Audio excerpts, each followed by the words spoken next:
And we now talk to presidential spokesperson Sal Panelo. Good morning, sir. Thank you for taking our call. Good morning. Sir, during the PMA graduation, President Duterte looked weak and tired. How would you explain this? Is the president just really sleepy, or is he more sick physically than he and his cabinet officials are saying?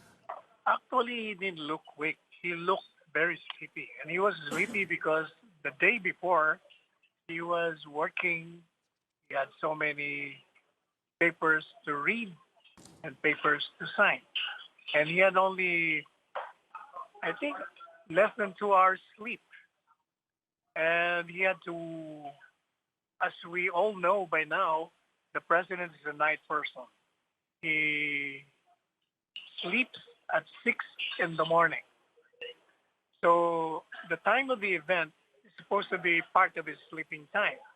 But he had to wake up. He had to force himself to wake up and dress up, and he had to attend to that event. So he was so sleepy when he was at the grandstand. Sir, what can you say about Gabriela's reaction to the president's rape joke during his speech at the PMA graduation? Well, I think Gabriela should know by now that the president, ever since from the time of his ascension to the presidency, has been cracking jokes. He is a mischievous man. He wants to make people laugh.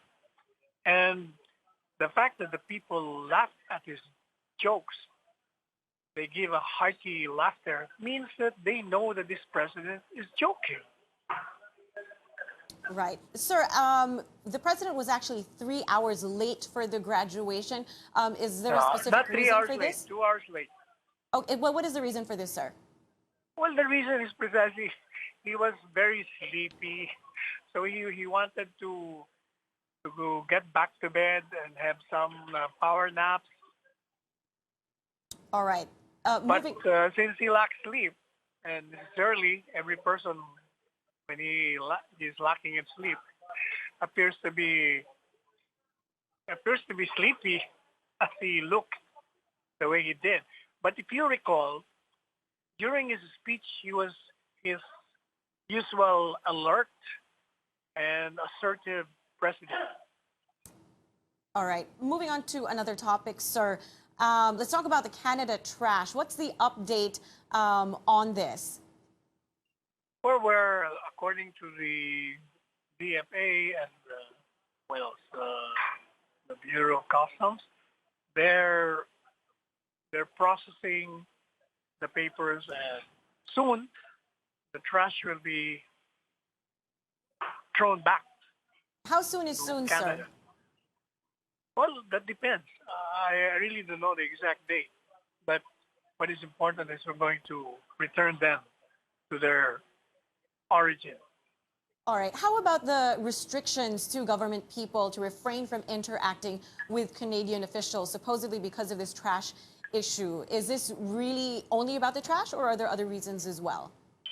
Well, that's part of the diminished diplomatic relations because the president is so outraged by the fact that we're being treated as a dumping place of garbage. And to our mind, that is an insult to the Filipino nation. We will not allow that. Sir, how will Filipinos in Canada be affected by this? How again? How will Filipinos in Canada be affected by this, if at all? I don't think they will be affected. They're working there with permits in accordance with the laws of Canada. I don't think they will be affected by this. All right. And once You the know, trash... we have to do this to show to the Canadian government that we are serious. The garbage has been there for 5 years. It's too much. And they've been promising to get that back, and they haven't done so.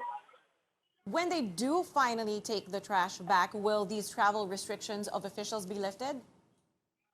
Hopefully, I think, yes. If there is no more reason to be pissed off by their actions. All right. Thank you very much for your time this morning. That was presidential spokesperson Sal Panelo.